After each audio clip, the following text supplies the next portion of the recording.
दोस्तों, हम इंसान उन गिनी चुनी प्रजातियों में से एक हैं जो सेक्स को सिर्फ रिप्रोडक्शन के लिए नहीं करते। ऐसा होता तो कामसूत्र जैसी बड़ी मोटी किताब न लिखी जाती। एहे, रहा नहीं जाता। और अच्छा ही है कि ऐसा नहीं है। लेकिन वो कहते हैं ना, with great power comes great responsibility. इसी तरह सेक्सुअल इंटरकोर्स के साथ फ्री में मिलते हैं कई STDs यानी कि सेक्सुअली ट्रांसमिटेड डिजीजेस, और अनवांटेड प्रेगनेंसी तो है ही। और इसी से निपटने के लिए हमने बनाया एक ब्रह्मास्त्र। रेनकोट, छतरी या बीड़ू जैसे कुछ अजीब से नामों से जाने जाने वाले इस सामान को हम कॉन्डम कहते हैं। और आज की इस वीडियो में हम जानने वाले हैं कि आखिर फैक्ट्रीज में इन्हें बनाया कैसे जाता है, स्टोर्स तक पहुंचने से पहले इन्हें कितने सारे टेस्ट से होकर गुजरना पड़ता है। तो बने रहिए हमारे साथ और जानिए इनके बनने का पूरा प्रोसेस। Oh yeah! दोस्तों, कॉन्डम्स बिल्कुल भी नई चीज नहीं है। कुछ आर्कियोलॉजिस्ट की माने तो हजारों साल पहले इजिप्शियंस भी इन्हें इस्तेमाल किया करते थे। हालांकि तब ये लिनन से बनाए जाते थे और आज जितने इफेक्टिव नहीं थे। फिर इन्हें थोड़ा और स्टैंडर्डाइज किया गया, जिससे मतलब है कि इन्हें शीप और सुअर की आंतड़ियों से बनाया जाने लगा। एक भेड़ की स्मॉल इंटेस्टाइन और लार्ज इंटेस्टाइन के बीच में एक हिस्सा होता है जिसे कहते हैं सिजम। पहले और आज भी कई जगह कॉन्डम्स इसी सिजम से बनाए जाते रहे हैं। 1990 तक भी इन सिजम कॉन्डम्स का मार्केट शेयर दुनिया भर में 5.5% था, लेकिन उस पर हम बाद में जाएंगे। अभी बात करते हैं इसके इतिहास की। दोस्तों, 19वीं सदी के दौरान ज्यादातर अपर मिडिल क्लास या फिर एलीट क्लास के लोग ही इन कॉन्डम्स को अफोर्ड कर पाते थे, और इसीलिए ये अभी भी मेन स्ट्रीम का हिस्सा नहीं बने थे। वो तो भला हो चार्ल्स गुडियर का, जिन्होंने 1839 में वल्कनाइजेशन के प्रोसेस को इन्वेंट किया, जिससे रबड़ की इलास्टिसिटी और भी ज्यादा बढ़ गई। इसी प्रोसेस की बदौलत 1855 तक मार्केट में रबड़ कॉन्डम्स भी आ गए। ये कॉन्डम्स सस्ते तो थे ही, साथ ही पुराने ऑल्टरनेटिव से कहीं बेहतर भी। इसी के साथ आया पहला विश्व युद्ध। पहले विश्व युद्ध के दौरान अपने सिपाहियों को उभरते हुए जज्बातों को भी ध्यान में रखते हुए ब्रिटेन और अमेरिका के अलावा हर एक देश ने अपने सिपाहियों को कॉन्डम्स दिए। इससे हुआ ये कि कोई प्रोटेक्शन ना होने के कारण बहुत ज्यादा मात्रा में ब्रिटिश और अमेरिकन सिपाही सिफिलिस और अन्य तरह की STDs से बीमार पड़ने लगे, जिससे सेना में ज्यादातर लोग जंग में जाने के लिए तैयार नहीं हो पाते थे। जरा सोचिए, आप 1 लाख की फौज लेकर क्या करेंगे अगर आपके 40,000 सिपाही बीमार हो। सिफिलिस उस वक्त एक जानलेवा बीमारी थी और कई सिपाहियों की इससे मौत भी हो गई। इसीलिए बकायदा उस वक्त इन दोनों आर्मीज के सिपाहियों को सेक्स से दूर रहने की सलाह भी दी गई। पर दूसरा विश्व युद्ध आते आते अमेरिका ने कहा, बस अब और नहीं, अब हम वो गलती नहीं दोहराएंगे। और इन देशों ने भी न सिर्फ कॉन्डम्स इस्तेमाल करना शुरू किया, बल्कि उन्हें जोरों शोरों से प्रमोट भी किया।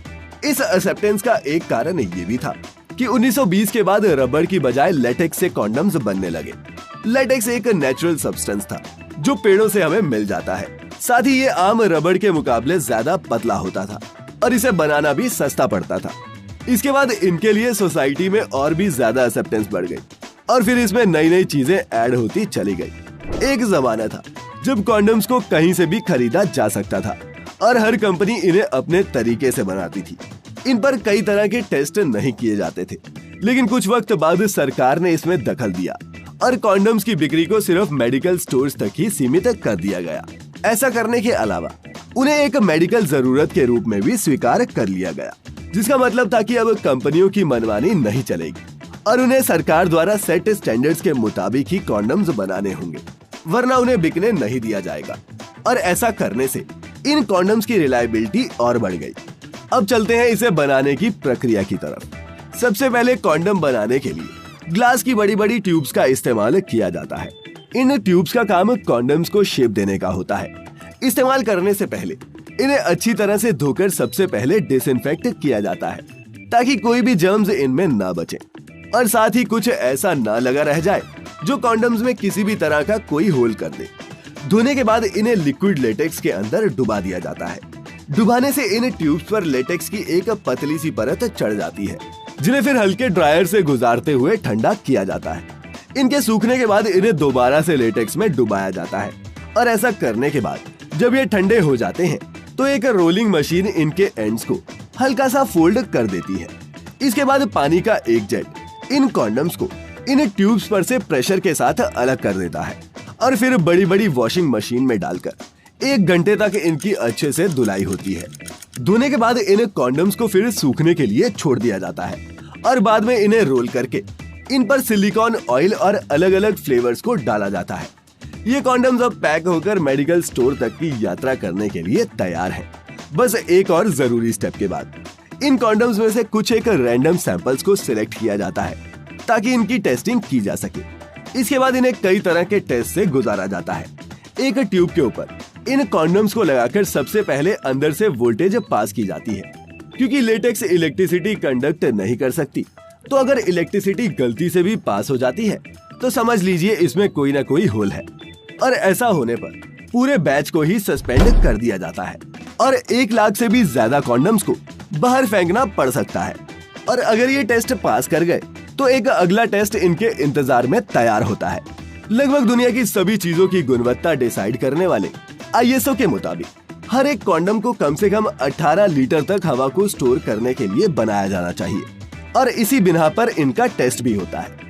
इस टेस्ट के लिए इन्हें लैब में फुलाकर देखा जाता है और अगर कोई भी कॉन्डम 18 लीटर की कैपेसिटी से कम निकले या फिर इस दौरान फट जाए तो इस केस में भी उस पूरे बैच को फेल कर दिया जाता है। बता दें कि 18 लीटर की लिमिट एक मिनिमम लिमिट है और आजकल की ज्यादातर कंपनीज इससे भी बेहतर क्वालिटीज के कॉन्डम बनाती हैं। इसीलिए ये टेस्ट पास कर पाना उनके लिए उतना मुश्किल नहीं है। फिर आता है तीसरा टेस्ट, जिसमें इन कॉन्डम्स को पानी से भरकर लीकेज के लिए चेक किया जाता है। पानी से भरने के बाद इन्हें 1 मिनट तक यूं ही लटका दिया जाता है।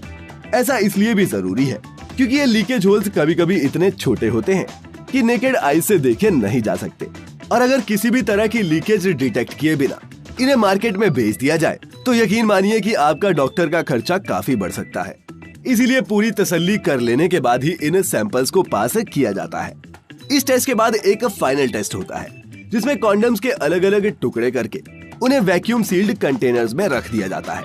फिर एक माइक्रोस्कोप की मदद से इन कॉन्डम्स को चेक किया जाता है ताकि हम ये इंश्योर कर सकें कि मैन्युफैक्चरिंग के दौरान इनमें किसी भी तरह के जर्म्स, बैक्टीरिया या फिर पार्टिकल्स ना गए हों। ये सभी टेस्ट पूरे होने के बाद ये सुनिश्चित हो जाता है कि आपके सच्चे सफर का ये साथी आपको धोखा नहीं देगा। दोस्तों, ये कॉन्डम न सिर्फ ओवर पॉपुलेशन पर STDs को रोकने के लिए भी बहुत जरूरी है। इसीलिए इनके यूज के बारे में हर एक बढ़ते बच्चे को पढ़ाया जाना बहुत जरूरी है। लेकिन अफसोस की बात ये है कि स्कूल सिलेबस में होने के बावजूद भी इसे आउट ऑफ सिलेबस कहकर टीचर पढ़ाने से इनकार कर देते हैं और माँ बाप तो ऐसा शब्द घर में सुन भी लें तो भी 2 बार गंगा जल डालकर स्नान करने बैठ जाते हैं। दोस्तों, इसी सोच को बदलने की जरूरत है और हमें ज्यादा से ज्यादा लोगों को जिम्मेदारी के साथ सेक्सुअल रिलेशनशिप्स बनाने के बारे में एजुकेट करने की भी जरूरत है। इसीलिए अगर आपको हमारा आज का ये वीडियो पसंद आया हो तो लाइक करने के साथ साथ इसे अपने दोस्तों के साथ शेयर जरूर करें। साथ ही ऐसी वीडियोस को देखते रहने के लिए सब्सक्राइब करें हमारा YouTube चैनल।